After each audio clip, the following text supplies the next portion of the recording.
Alright, hello and welcome everyone to the first episode of my Lord of the Rings the card game playthrough. So basically just to let everyone know, I've been playing a ton of this game individually, so I figured I might as well record it and make a video series out of it just because I enjoy sharing whatever gaming content I'm doing at a particular time. I plan to do everything in chronological order because this game basically started in 2010, I want to say, and they kept releasing expansions, which are basically individual quests that you fight against as a solo player or as two players, up until something like I think it was actually 2020 when they stopped making any new quests, and apparently the game's on hiatus at the minute. But basically, what I have is the core set, which is the first three quests. The next three quests after that in the Shadows of Mirkwood cycle. I'll explain kind of how things are released a bit later on. And yeah, this is just going to be the very first quest. I think it's called Passage Through Mirkwood. But firstly, I'll just basically explain an overview of the game and go over the rules for anyone who doesn't know it. But if anyone is interested in watching the gameplay, I'll leave a timestamp in the description of the video so you can just skip ahead.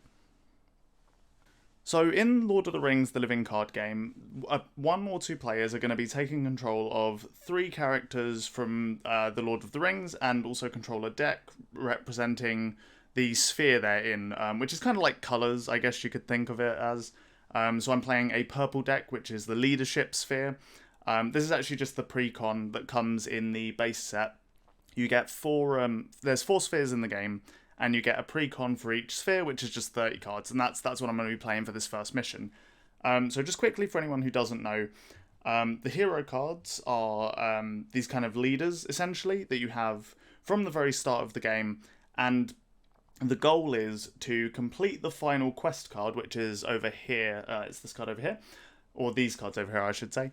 But the goal is to complete the quest before either all three of your heroes die, or you reach 50 threat, which there's a counter for. I'll actually use that real quick. So yeah, you've got this like counter to track your threat, which is basically how, I guess you could consider it how aware Sauron is of your presence. And when if it reaches 50, you lose, and if your three heroes die, you lose. And to win, like I said, you just have to clear the contents of the quest deck. So just really quick, I'm going to go over all the card types, and then we'll hop into a game, and I'll sort of take you through everything I'm doing really slowly. There's a bunch of different phases, and yeah, we'll go from there.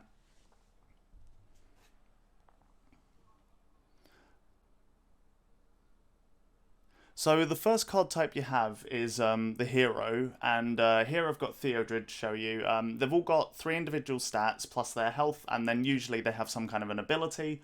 I'll go over what these do more specifically in the game, but that's just what it looks like, and it represents willpower, which is your ability to complete quests and make progress on your quest.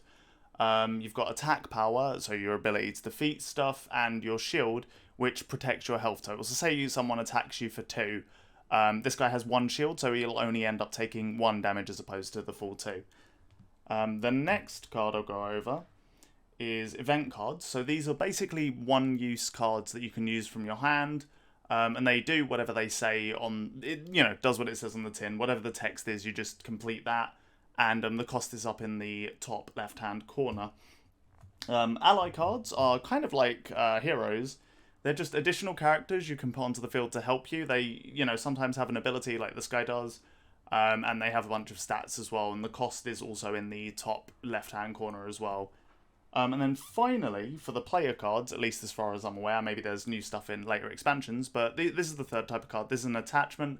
Again, it just does what it says on the tin, really. You can attach it to whatever it specifies. So this one only attaches to a hero, for example, and then again, the cost's up in the top right. So that's basically all the player cards. Like I said, I'll explain the rules more as we play through the game, and I'll explain what everything does. I'll try and read everything out. But then you have the encounter deck, which is this deck over here, made up based on whatever it says on the quest card. So the way the game works is it has a bunch of different modules. So you might have like the Orc module, the Spider module, the Mirkwood module, stuff like that.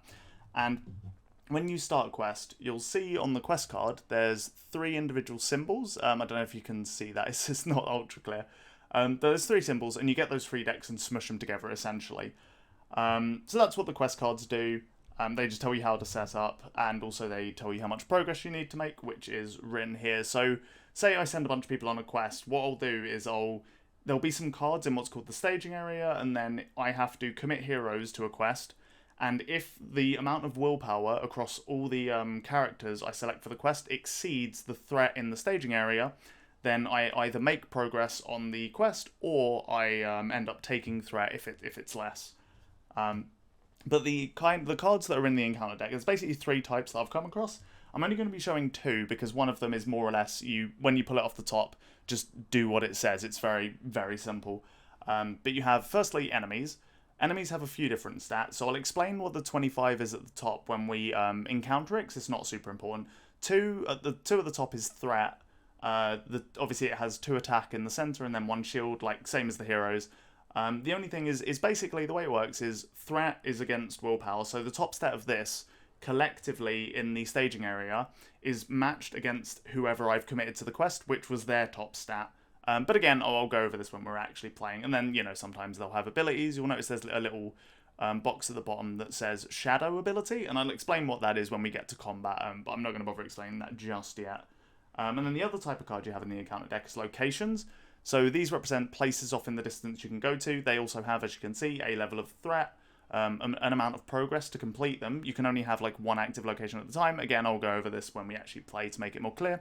And usually they have some kind of ability. So this one, to travel to it, you have to basically do what it says there, which is, I think, discard 2 cards from your hand. So yeah, that's all the basic card types. I'm going to run through the very first quest in the game.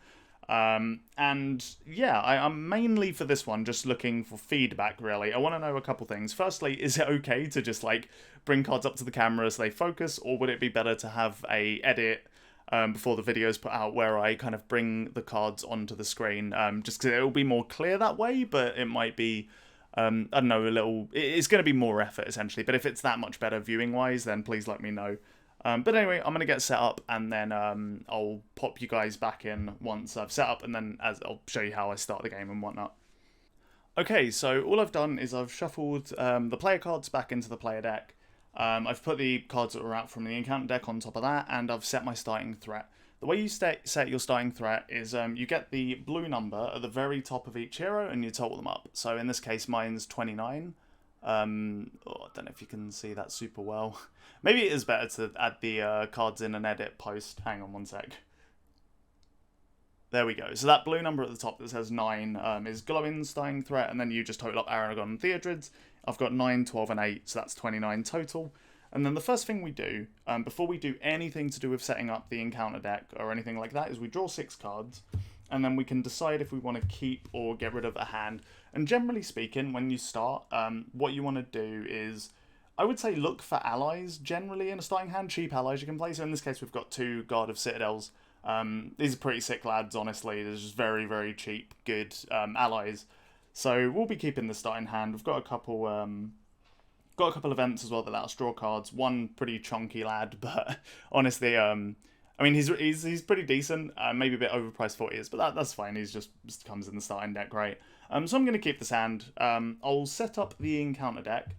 And then, actually, no, you know what?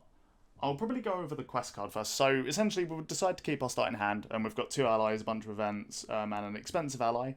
Then we go over the quest card. So, I'll try and, hang on, I'll see if I can get that in focus. Maybe it would really be better to edit them. I'll see. But anyway, you are travelling through Mirkwood Forest, carrying an urgent message from King Thranduil, I think that's how you pronounce that, to the Lady Galadriel of Lorien. As you move along the dark trail, the spiders gather around you. Then there's a bit of setup there, so it says, search the encounter deck for 1 copy of Forest Spider and 1 Forest of the Old Forest Road. Add them to the staging area, then shuffle the deck. So we'll pop that back there, and we'll do exactly that. One thing that's interesting about doing this is I wonder if I'm going to have enough space for some of the later quests. I don't know how many things you're going to need to use, but I guess we'll get there when we get there. So there you go, there's a Forest Spider and an Old Forest Road. I'll just give this a quick shuffle.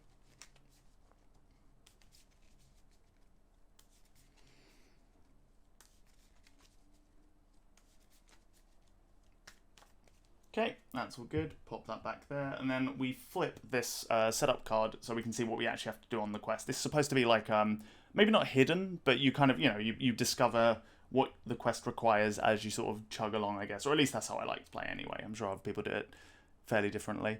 But yeah, there we go. So we just got some flavor text. There's no extra setup here. So the nastiest things they saw were the cobwebs, dark, dense cobwebs with threads extraordinarily thick, often stretched from tree to tree or tangled in in the lower branches on either side of them.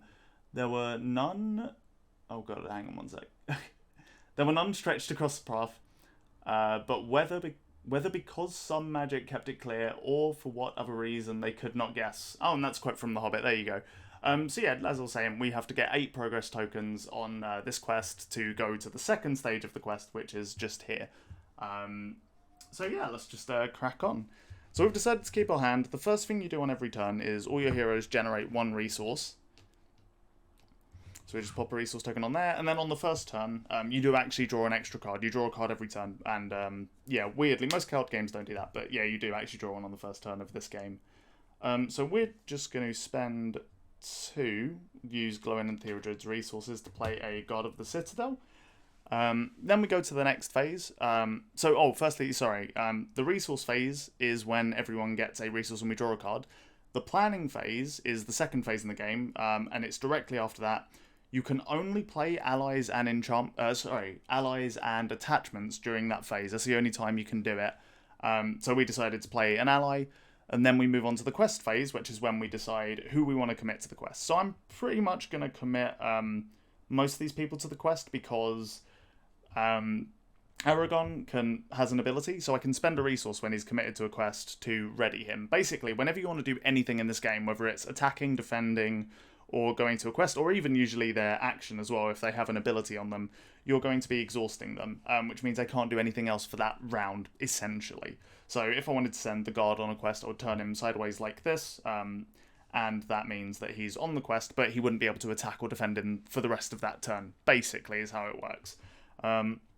So I will commit Theodred, Aragon, and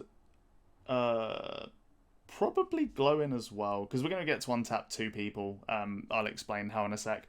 Yeah, so we'll commit these guys.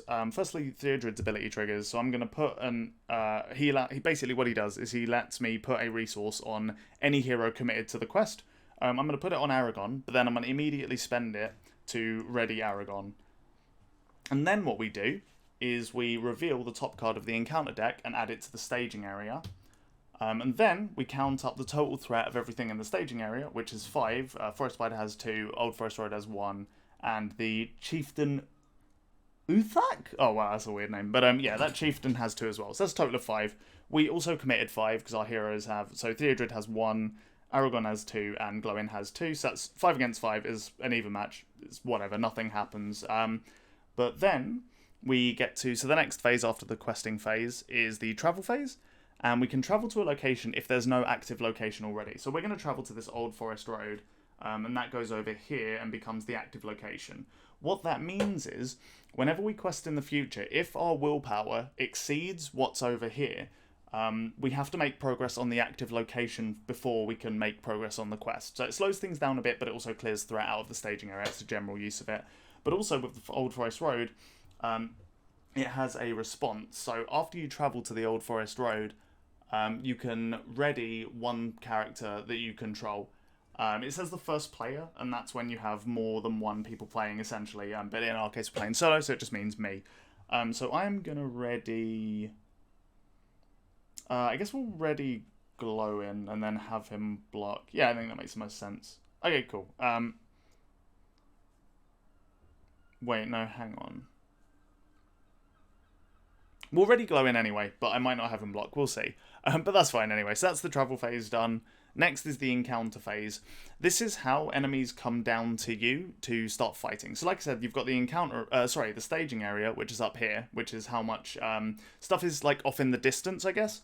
And then you've got the engagement area, which is this area just in front of you here. And this is enemies that you're actively in combat with, basically. And the way you do the checks is every turn, each player can decide if they want to engage one enemy. And then after that, what happens is any enemy that has a threat, which is the very... I don't know what it's actually called, to be honest. But the very top yellow number, if that number is lower than your current threat, then that enemy will engage with you no matter what. essentially, unless some special circumstance means it doesn't happen. There are a couple that I've already encountered, and I'm sure there's more in the future, but that's the general rule. So ours is 29. The forest spider has that number of 25, an engagement number, I guess. I don't know what it's called. I'm sure someone in the comments can tell me. But it has 25, so it's going to come down and engage with us. The chieftain, Uthak, is not going to, because he is at 35, so we got quite a while before that happens. And then, now we go into combat. So this is the combat phase. First thing you do is deal a shadow card to each enemy. This is kind of, it represents a... just a bit of randomness into the game. It means that you have to be a bit more careful when it's less deterministic in how combat works. It adds quite a lot of flair to the game, and like I said, a bit of randomness keeps it nice and exciting. So we can now decide who we want to block this attack. The forest spider has an attack of 2, but when it engages us initially, so for this round, it's actually going to have an attack of 3. It gets +1 to its attack until the end of the round. So I think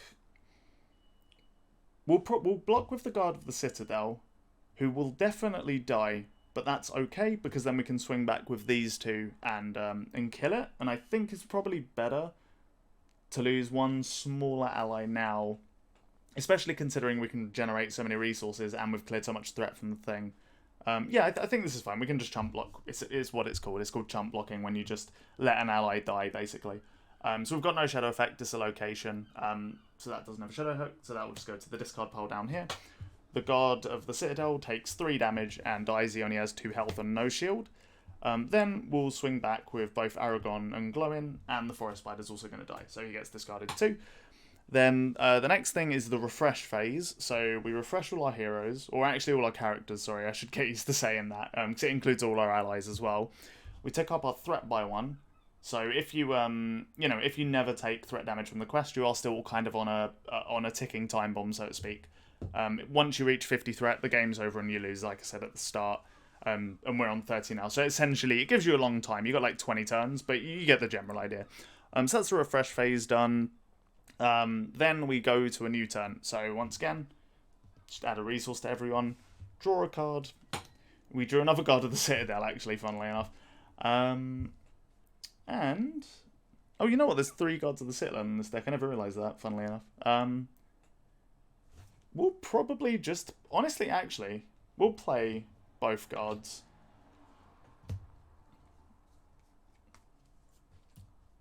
It's kind of a good idea, as far as I'm aware, to gather like a little bit of, I guess, an army going. Then we go to the, so that's planning phase. We'll go to the quest phase now, decide who we want to commit. I mean, Theodred and Aragon are just like they're a good combination because Theodred can always give a resource to Aragon, and then he can always ready. At least I think that's how that works. Yeah, both cards say after X commits to a quest, so I'd assume you can do it in any order. That's how most card games work anyway. And you know what? We'll actually send Glowin and one of the gods as well. We'll keep one back just in case we need to block and Aragon can swing back, because the chieftain definitely isn't coming down, but there could be another enemy off the top. So we'll commit this much, it's quite a lot. Then, yeah, we'll put a resource in Aragon and spend the resource to ready Aragon. Draw a card off the top of the encounter deck. We got some bats. Okay, so these guys are kind of annoying, actually, if I remember. They barely ever show up. They're very weak, though. So each player, when revealed, each player must choose one character currently committed to the quest and remove that character from the quest. The chosen character does not ready. So we'll just remove the guard because it only removes 1 willpower and this guy's only worth 1 threat, so that's fine. So there's currently 3 threat in the staging area and we've committed 1, 2, 3, 4 willpower, so we put 1 progress token on the location, but it still needs another 2. It's got 3 progress, whatever they're called. So yeah, that's the end of that. Wait, sorry, oh no, wait, I committed Aragon, I just realised. Yeah, I committed Aragon, Glowin, Theodred, and the guard, and I got rid of the guard, so I've actually got 5 threat totals, sorry. So it's second one then. Unfortunately, it's still not free, so we don't get to pass it in one go, but that's fine. Then next, we can decide if we want to engage in one. The bats are coming down regardless. So I think we just deal with the bats now, because... Yeah, I think we just deal with the bats now. Unless they draw a shadow card, they won't kill the guard, and we want to have enough people to one-shot the chieftain. So yeah, we'll just, we won't engage anyone optionally, and then the bats will come down. Deal a shadow card to him.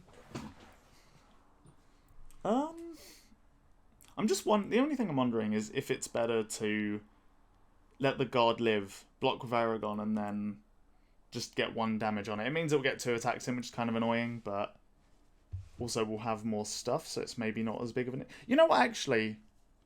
I will block with Aragon, because I have an event card in hand. And what this does is, if an ally leaves play, I get to draw 2 cards, but I have to spend a resource to do it. If I had a resource, I would let the guard go, and then if it dies, I could play that and draw some cards off him, which I honestly actually think I should have done last time. That's alright. So yeah, this time I'll block with Aragon, just because we can't get the draw. And we have no shadow cards, that's fine. The bats deal 1 damage, Aragon's got 2 shields, so nothing happens. The guard will swing and deal 1 damage to the bats, but it's going to live annoyingly. Then... yeah, that's the refresh phase. Alright, cool. Tick up to 31. Right. Annoying. I gotta say, that chieftain being out is actually kind of a pain in the dick. Yeah, it's really... I guess it's kind of early to have, like, a... He's a really strong foe, generally. But that's fine, we'll get through it. So it's a new turn. Everyone generates a resource, draw a card. We got a card that lets us... in an event, it lets us choose and ready an ally if we want to. Got 3 resources. Do we want to do anything with that? Honestly, I kind of actually think we don't. We basically want to do what we did last turn. I think. Hang on.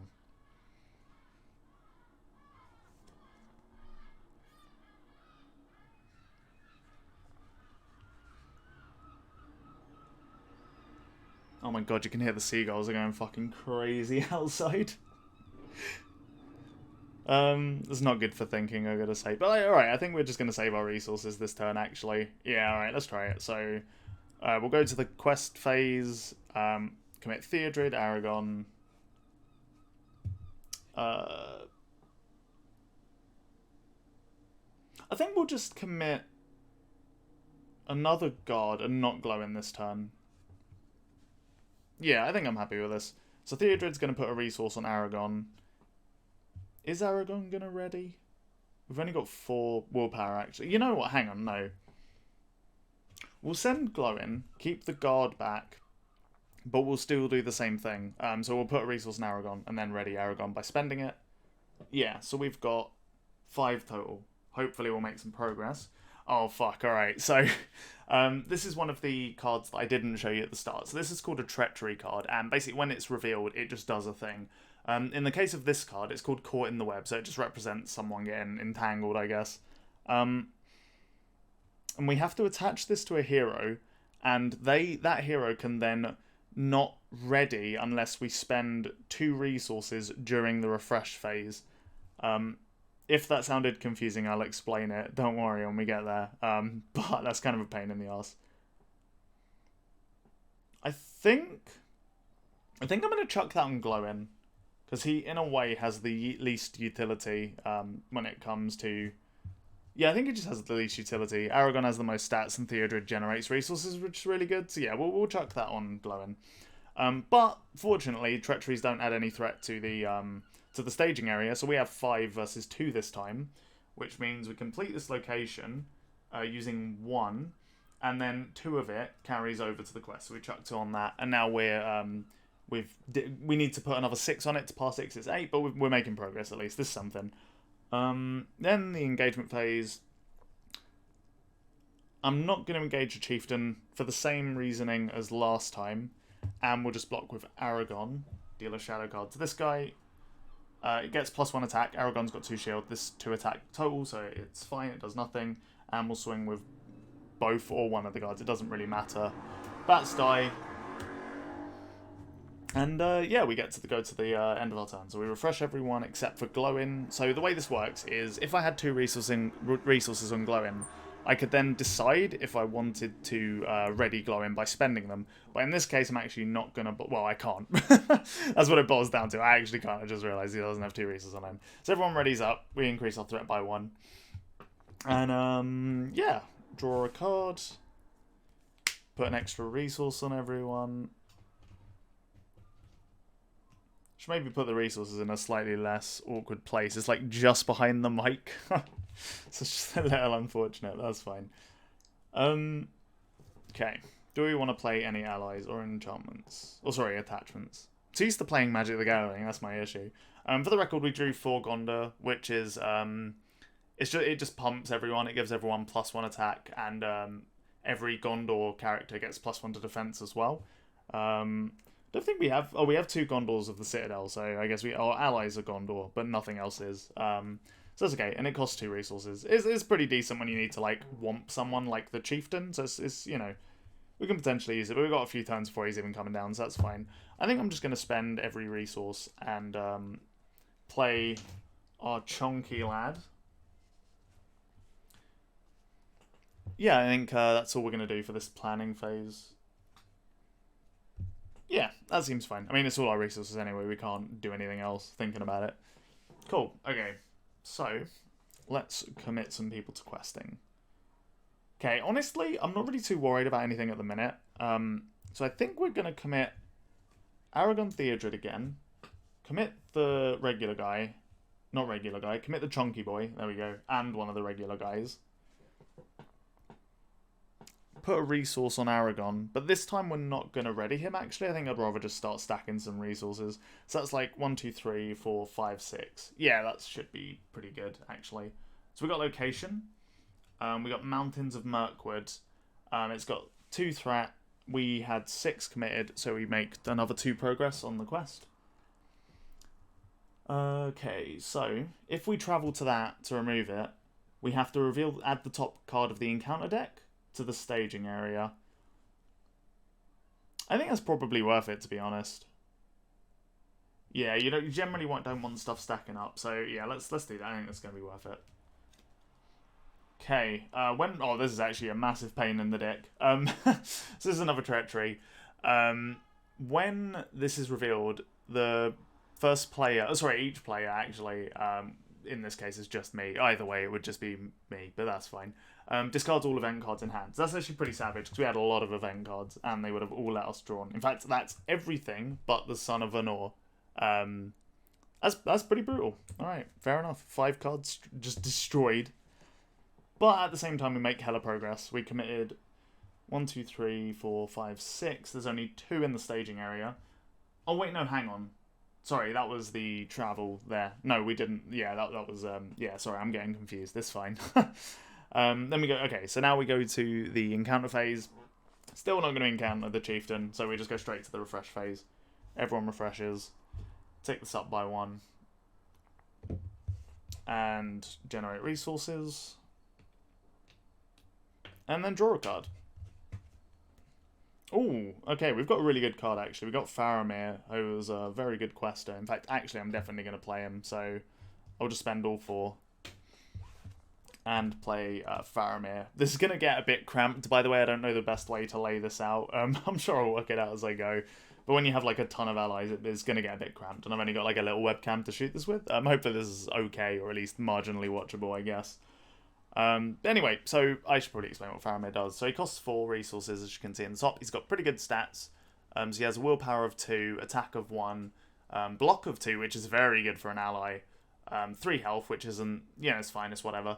But the real thing is his text. So what he can do is you can exhaust him and give all of the characters +1 to willpower until end of the phase. So essentially, because of the way the game works is, generally speaking, everything that happens has player actions either side of it. So after we draw a card from the encounter deck, we then have a moment to play any cards, play any events, I guess, or do any actions on our characters.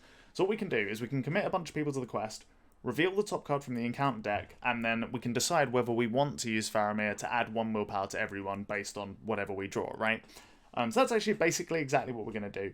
We're going to commit Theodred Aragon, Brock, and one of the gods. So that's 1, 2, 3, 4 characters, which means Faramir is essentially worth 4 willpower if we don't commit him to the quest. Yeah, that seems pretty good. And then we'll put the resource on Aragon and ready him. I was about to say unexhaust, but ready makes a lot more sense. But hey, that's okay. So let's see what we've got. Okay, we've got another location. It's another Old Forest Road. So it's the same one as before. If we travel to this, we get to ready a hero, I think. Or is it a character? Ready a character, okay. It's only worth 1 threat, though, so that's actually not that big of a problem whatsoever. Chieftain's not coming down because we're still not at 35. So yeah, we'll use Theramir to just max out as much as we can. So we've got 1, 2, 3, 4, it's 6. So we've got 10 total. So we absolutely clear this quest. So that's 3. Oh, sorry, no, hang on. It's 10 minus 3 for the threat here. So we've got 7. So that's 3 on here, and then 4 on the actual quest. So that completes the quest. It's actually exactly enough, which I didn't maths up beforehand, so we just got kind of lucky. But first, we'll do the effect of this. So response, after this leaves play, we get to look at the top 5 cards of our deck, and then we can put one of those cards to our hand. So we'll just do that real quick. For the record, I'm taking my time on this one just so people who don't, in my audience anyway, who don't play the game, can just get an understanding of the rules, but we'll probably whip through future quests a lot quicker than this because it's taking its goddamn time. So let's see how we've done.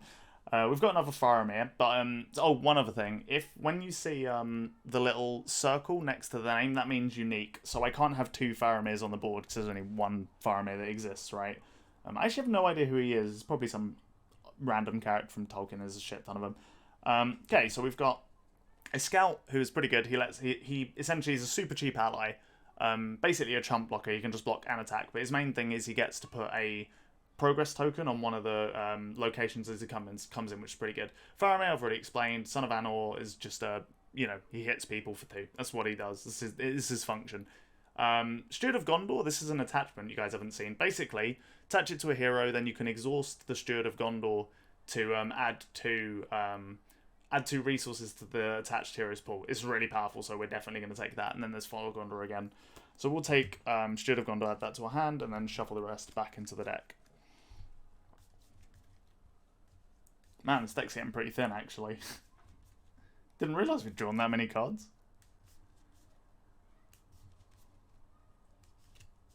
You know, I'm wondering if we can actually... We probably can't beat this quest without killing the chieftain. So I think at some point we do have to blow this guy out the water, because otherwise it's going to cause some freaking issues. Yeah, so yeah, we'll do that. We'll add this to our hand. And then we complete this quest, as I said. Then we get to phase 2. So I'll give this a quick read. Okay. As you move through Mirkwood, hounded by spiders, the forest path forks before you. Unsure of what lies ahead, but spurred by the urgency of your message, you choose a path and proceed. So this only has 2 to progress on it, so we'll clear this basically in one wave, in one quest phase, I suppose I should say. But then when we beat this, the 3rd phase is randomised to represent the 2 forks in the road, right? So we'll get to that when we get to that. But for now, we've cleared that. That's fine. Added to the staging area. We will... Yeah, we're definitely going to travel to Forest, to Old Forest, sorry, there's no doubt about it. Then we get to ready a hero already. Glowin, I almost called him Gimli. Also, Theodred is unreadied, that's fine. We need to hit the Chieftain for 9, because he has 3 shield and 6 health. So you kind of want to hit him with 9 in one go. Multiple people can attack the same target, and it becomes like a total rather than the shield blocks each individual person, if that makes sense.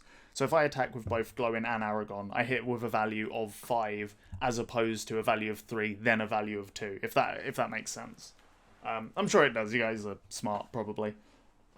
We probably don't want to engage the Chieftain if we don't have to be honest, because next turn we can smack him for a lot more. Now, he's only coming in 3. We kind of need Aragon or Faramir to block it. Yeah, we should probably just clear the Chieftain next turn, so we'll just skip everything else. We're not going to do any of that. He doesn't come down to us because our threat's still too low. So yeah, we just refresh. Tick up here. Go to 34. Draw a card. Oh, wow, okay. So we got Grim Resolve, which is an event that lets us ready all characters in play. It's actually really effective for just one-shotting people out the blue, which is pretty neat. Put a resource on everybody. Then we're definitely going to play Steward of Gondor. I'm just wondering, because Steward of Gondor every turn essentially lets someone have 2 resources. I could play on Glowin, and it essentially cancels itself out, because I'll use it, get 2 resources on Glowin, and then spend the 2 to ready him because of Caught in the Web. Or at least I could do that. It's like a thing I could do. Which, honestly, yeah, I probably should, just so I have that option. regardless of whether I actually choose to use it or not. So Steward of Gondor goes on there. It's going to be a bit hard to see whether it's readied or unreadied, but I'm going to try and do my best to make it a bit clear. Right, so that's the 2 resources spent. We might as well just use it now. Generate 2 on glowing. And then we go to the quest phase. We definitely want to try and clear the quest phase this turn so that we can... clear the quest this turn so we can just at least know what our what we'll be coming up against. We do need a blocker though, just because I know of one of the things that can happen. This is secret source that you're not supposed to probably know at this point, but I've played this mission a stupid number of times, so yeah. We'll commit Theodred Aragon, Brock, both the guards, and that actually, you know what, we'll leave 1 guard back. It's probably overkill, especially with Faramir. Yeah, this looks good. So we got 1, 2, 3, 4, 5, 6. We'll put 1 resource on Aragon. Will I ready him actually? There might not be a point in readying him, just because if we don't expect to do combat this round, we already have combat covered between Glowing and the guard. So actually, I don't think I'm going to ready him this round. Yeah, this is fine. Let's try this, he says. Okay, so it's like Hummerhorns. This guy is really freaking annoying. So this guy is, okay, his stats are 1 threat, which isn't that bad at all, but he attacks for 2, has 0 shield and 3 health. Doesn't sound that bad until you realise his forced ability means that when he engages you, he deals 5 damage to a single hero you control. Now, I don't know if you've noticed, but we have a single hero that can survive that effect, and that's Aragon, and he lives on 1 HP. So essentially, the best way of dealing with him is not dealing with him. We have 34 threat. He only comes down at 40, so we can just ignore his existence, which I think is probably the smartest move, to be honest with you. So we've got 1, 2, 3, 4, 5, 6. There's 3 up there, so we get 3 through, which means we won't clear the quest, so we activate Faramir, so we do clear the quest. Old Forest Road gets covered, and the quest is cleared. So just actually, I should probably run you guys through that real quick. So essentially we had 1 willpower on Theodred, 2 on Aragon, 1 on the guard, 2 on Brock. So that's 6 total. And there's 3 here. So that would reduce us to 3, which only covers Old Forest Road. But if I activate Faramir, everyone gets +1. So I get 1, 2, 3, 4 on top of the 6, totaling 10, which means we have 7 when you minus what's in the staging area. So that gets through the 3 and absolutely covers the 2 on Fork in the Road. So now these 2 cards get shuffled, and then we just pick one at random. And that's the path we've taken. So, we'll choose this one. The text on both on the front is actually the same, so, you know, you don't know which is which is probably a smart idea. Okay, the trail winds into one of the darkest, most tangled parts of the forest. You sense a foul, dark presence hunting you, and you move quickly in an attempt to avoid its evil. Then, on the back, okay, so, you attempt to follow a secret hidden trail to avoid an enemy. Players cannot defeat this stage while Ungoliant Spawn is in play. If players defeat this stage, they've won the game, and we need to get 10 progress markers on this, so that's actually probably the better one for us, because we've got a lot more quest power. In fact, we can probably deal with this next turn, or at least there's a good chance anyway. So yeah, we'll go to the refresh phase, we'll untap everyone, Steward of Gondor untaps, and Faramir. Okay, cool. Then we tick up our threat. So this would be the turn the Chieftain's coming down, who's, again, kind of a pain in the dick, but I think we're actually just going to beat the quest before that even happens. Okay. Wait, I didn't put resources on people. Okay. We have a ton of resources, so just to let everyone know my plan, in case things backfire, which I think, you know, we're looking pretty good, so this is probably, well, I mean, this is going to be a win without a shadow of a doubt at this point, but basically, my insurance plan would be the Grim Resolve that lets us ready everyone. So I have enough resources, because this costs 5, I have enough resources across everyone to play this, so essentially I'm just going to commit everyone to the quest, try and knock this out in one go. We'll use Faramir as well, and that should be the end of it, but if it's not, we can then ready everyone up. But first, we'll actually... No, you know what, we won't bother. I was going to... So, I'll tell you what, I'll ask the people in the audience, because I have no idea what the ruling on this is. I assume it's optional. But on Son of Anor, or Arnor, my bad, it says, after he enters play, choose an enemy in the staging area or currently engaged with another player and engage that enemy. I'm assuming that is optional. So if I wanted to, I could play him now, commit him to the quest, and then when I use Faramir, that's an extra willpower on that character. But I'm actually not sure whether you have to engage or not. So that's a question that if anyone in chat or anyone in the audience knows, I'd really like answered, actually, because I've wondered that one for a while, and it's not an easy thing to Google. My assumption is it's may, because it doesn't seem like logical based on the card's design for it to be a necessary ability to resolve. But maybe it is. I have no idea. But yeah, that's fine either way. So we're not going to spend anything. We're just going to commit everyone to the quest. Except for Faramir, actually. We'll put our resource on Aragon, and then we'll see what comes out. Okay, it's actually pretty nasty. So it's 3 threats, a location, and to travel here, we have to discard 2 cards. It's a pretty bad location, mostly because of the 3 threat in our situation, but that's fine. So there's a total of 6 here. We have 1, 2, 3, 4, 5, 6, 7, 8, 9, plus 6 if we activate Faramir. So that puts us on 15, which hilariously is 1 shy of what we need. So place 9 tokens on this quest, and it looks like we're going for one other round. 1, 2, 3, 4. Yes, there we go. There's 9 quest tokens on there. I'll probably start using dice at some point to represent the tokens, because they get pretty hilariously stacked. I mean, we haven't taken any damage on any heroes, but normally they have some damage as well, so it's a bit confusing what's what. Maybe I could get like a red dice to represent damage or something. That's probably the smartest way to do it. But yeah, regardless, that's that. The chieftain is definitely coming down. So what I'm going to do is, after the questing has resolved, I'm actually going to use this player action slot to pay 5 resources and use Grim Resolve to ready everyone in play.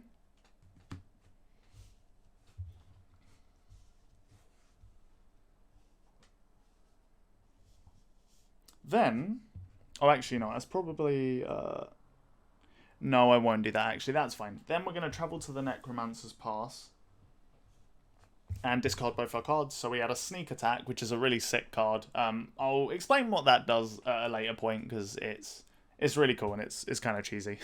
Or at least I think it's kind of cheesy, which is a lot of fun. So we'll discard 2 cards to travel there, and then the Chieftain is going to get engaged with us regardless. So, we have a Chieftain here, we deal him a Shadow card.